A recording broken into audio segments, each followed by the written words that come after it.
Morning, Gautam and Bella. Morning, John and Audrey. Morning, Diane.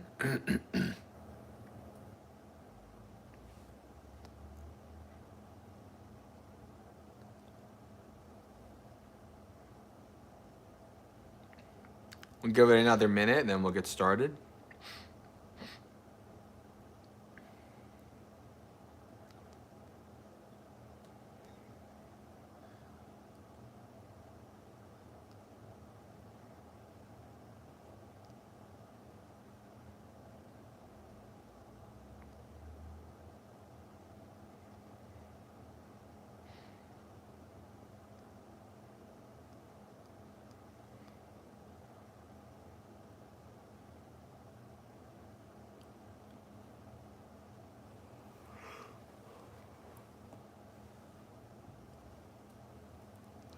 Today's Tuesday, so we're doing English today, page 10.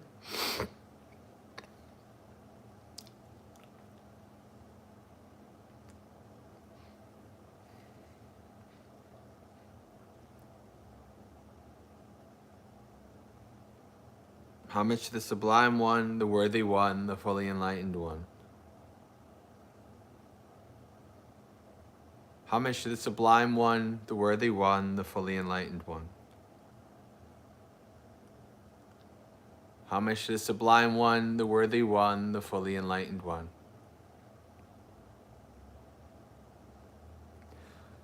I go to the Buddha for refuge.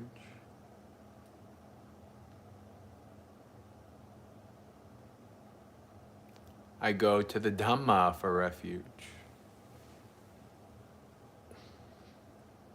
I go to the Sangha for refuge.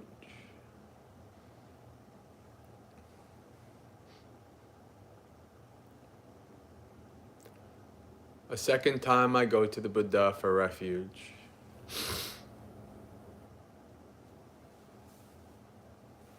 A second time I go to the Dhamma for refuge.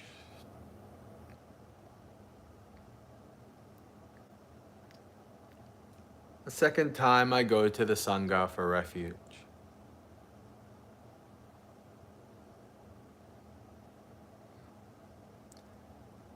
A third time I go to the Buddha for refuge.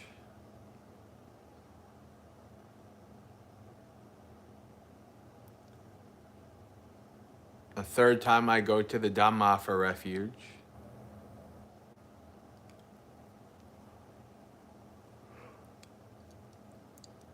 A third time I go to the Sangha for refuge. The three refuges are complete. Good morning, Sindhu and Steve. Page 12. I undertake the training rule to abstain from taking life.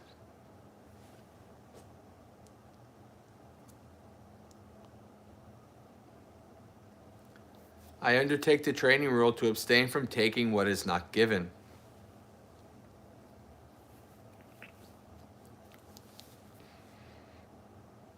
I undertake the training rule to abstain from sensual misconduct.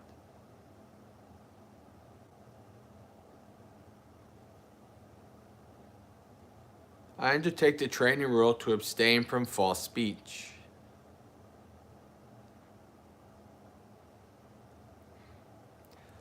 I undertake the training rule to abstain from intoxicating drinks and drugs causing heedlessness.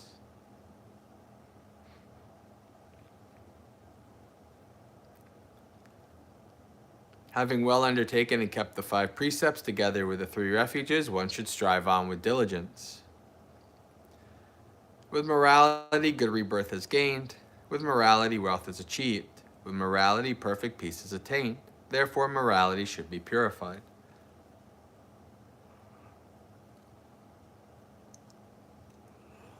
All right, page 24.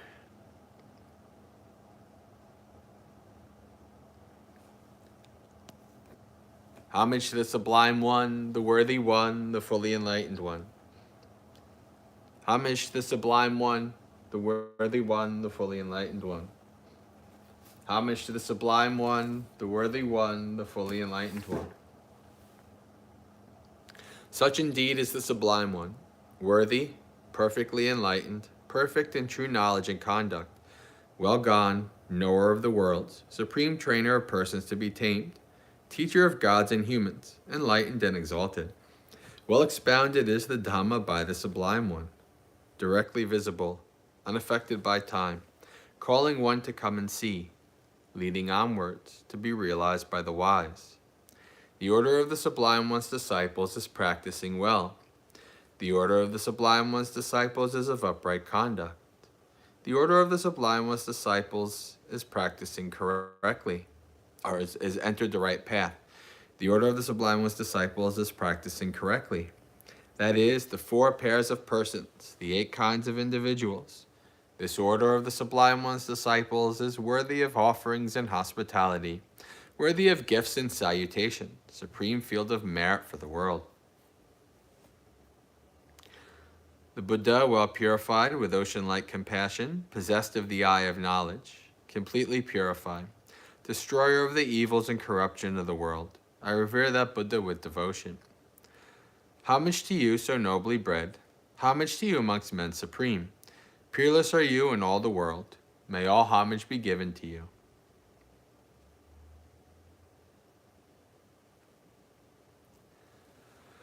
The teacher's Dhamma, like a lamp, divided into path, fruition, and the deathless, both itself transcendent and showing the way to that goal. I revere that Dhamma with devotion. Thoroughly understanding the Dhamma, and freed from longing through insight. The wise one who is rid of all desire is calm as a pool undisturbed by wind. Those to whom the Dhamma is clear are not led into other doctrines. Perfectly enlightened with perfect knowledge, they walk evenly over the uneven.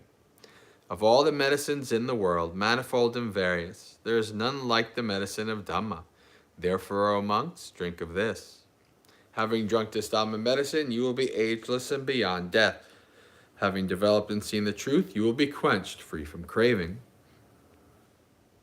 The Sangha called to feel better than the best, who have seen peace, awakening after the Buddha's good way, who have abandoned attachment, the noble ones, the wise. I revere that Sangha with devotion. Happy is the arising of the Buddhas.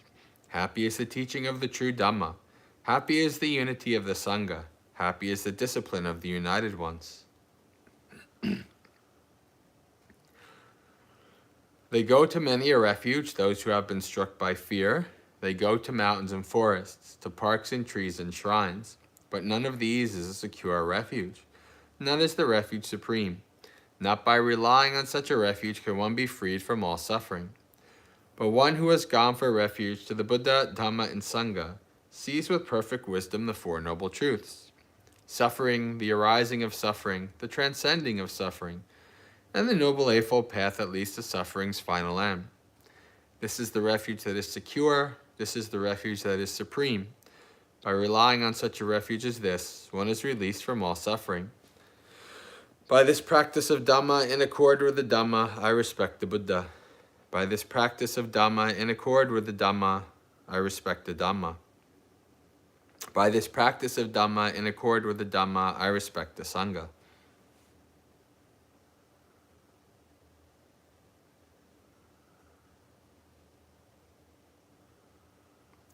All actions are led by the mind. Mind is their master, mind is their maker. Actors speak with a defiled state of mind, then suffering follows, as the cartwheel follows the foot of the ox. All actions are led by the mind. Mind is their master, mind is their maker. Actors speak with a pure state of mind, then happiness follows, as your shadow follows you without departing. Impermanent are all conditioned things, affected by rising and falling away. Having arisen, they then must cease. Blissful is it when they subside. Abstaining from all evil, doing what is good, cleansing one's mind. This is the teaching of all the Buddhas.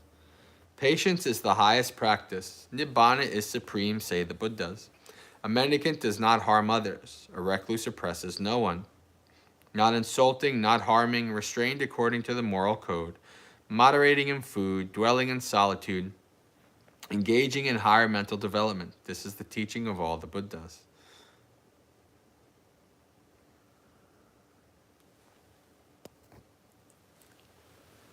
By the blessings that have arisen from my practice, may my venerable preceptors and teachers who have helped me, mother, father, and relatives, male and female rulers, worldly powers, the virtuous human beings, the higher beings, demons, and high gods, the guardian deities of the world, celestial beings, the Lord of Death, friendly people, indifferent and hostile, may all beings be well. May the skillful deeds done by me bring you threefold bliss. May this quickly bring you to the deathless. By means of this meritorious deed and through this aspiration, may I quickly attain the cutting off of craving and clinging. Whatever faults I have until I am liberated, may they quickly perish. Wherever I am born, may there be an upright mind, mindfulness and wisdom, austerity and vigor. May no harmful influences weaken my efforts. The Buddha is the unsurpassed protector. The Dhamma is the supreme protection.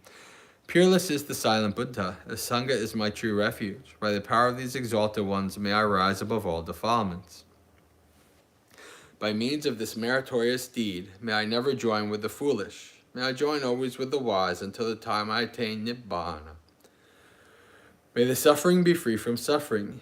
May the fear-struck be free from fear. May the grieving be free from grief. So too may all beings be. From the highest realm of existence to the lowest, may all beings arisen in these realms, with form and without form, with perception and without perception, be released from all suffering and attain to perfect peace. Excellent, excellent, excellent.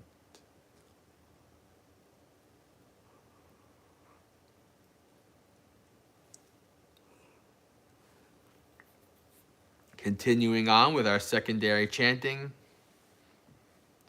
Mahasatipatthana Sutta, we are coming close to the end. Maybe beginning of next week we'll be at the end of Mahasatipatthana.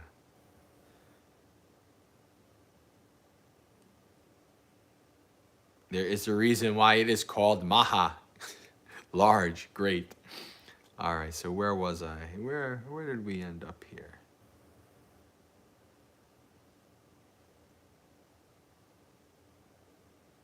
Okay, so we are on page 196.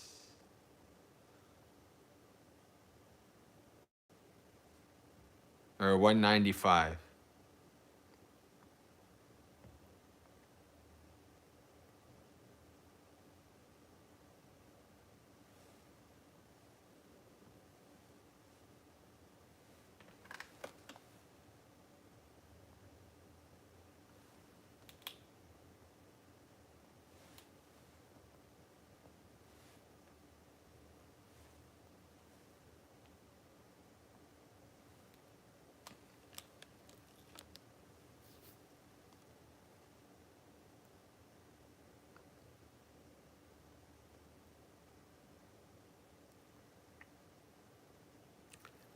Chakuloke piyarupang satarupang ete satanha pahiyamana pahiyati yatta nirujyamana nirujyati sotang loke piyarupang satarupang ete satanha pahiyamana pahiyati yatta nirujyamana nirujyati Ghanang loke piyarupang satarupang ete satanha pahiyamana pahiyati etta nirujyamana nirujyati jivha loke piyarupang satarupang ette satanha pahiyamana pahiyati etta nirujyamana nirujyati kayo loke piyarupang satarupang ette satanha pahiyamana pahiyati etta nirujyamana nirujyati manoloke piyarupang satarupang ete satanha pahiyamana pahiyati yatta nirujyamana nirujyati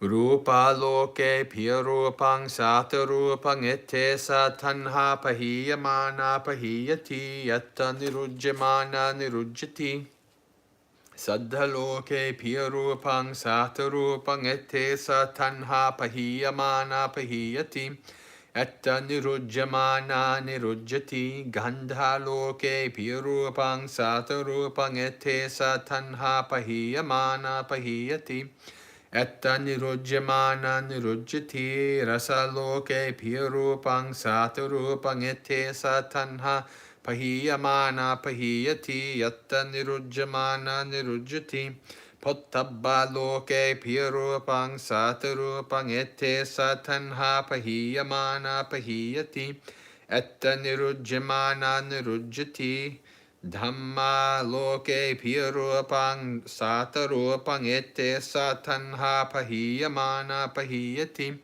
etta nirujyamana nirujyati. All right, English. The I has a pleasant and agreeable nature in the world. It is here that this craving is abandoned when it is abandoned. It is here that it ceases when it ceases. The ear has a pleasant and agreeable nature in the world. It is here that this craving is abandoned when it is abandoned. It is here that it ceases when it ceases. The nose has a pleasant and agreeable nature in the world. It is here that this craving is abandoned when it is abandoned. It is here that it ceases when it ceases.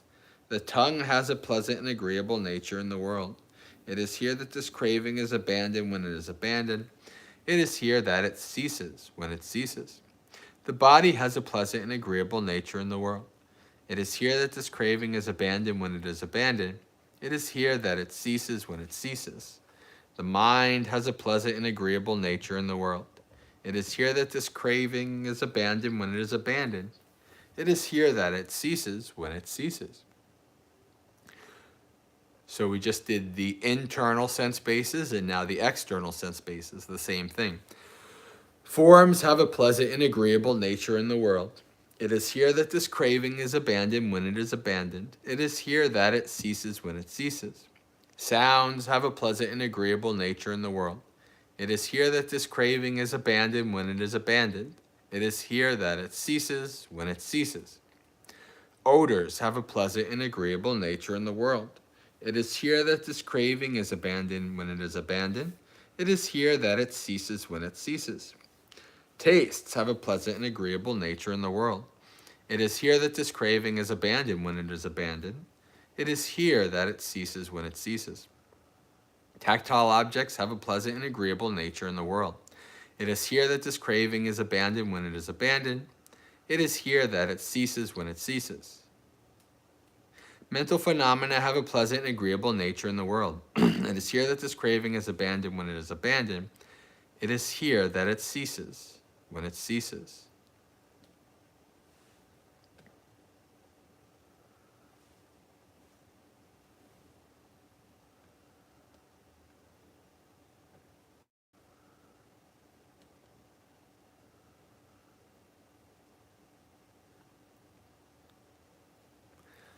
All right, friends.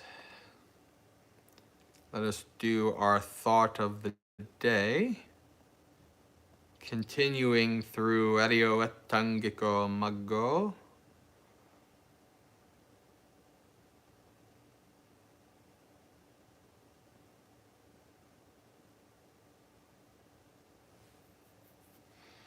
Page 63. Second to last stanza, second to last paragraph.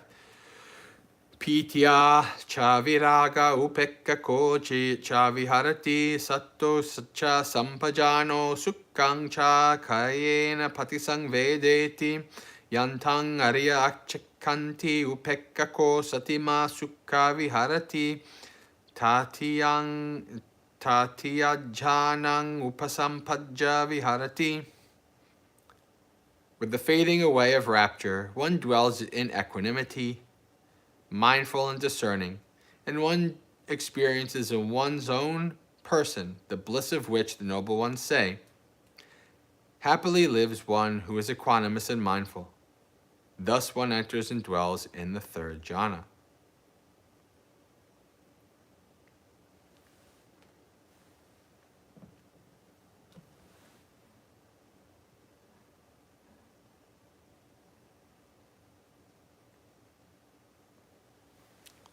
All right, just checking the Pali there for a second. Let's see here. Oh, stay. Okay, friends. So now we are in the third jhana. And what have we lost? All right, we lost, in the second jhana, we lost vitaka vichara. We lost applied and sustained thought. Here we've lost piti. Right? Remember, as I said, we're going to ever more refined states, and the grosser states are fading away as you go deeper into the jhanas. Ever more refined states. Piti is gone.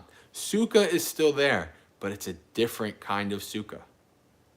Right? This was the sukha, the previous one, piti and sukha, born of seclusion. Right? No, concentration. The first one is seclusion. First jhana is seclusion, second one's concentration. But now we have equanimity arising. Piti is gone. Sukha is still there, but it's a sukha regarding equanimity. That's the important thing.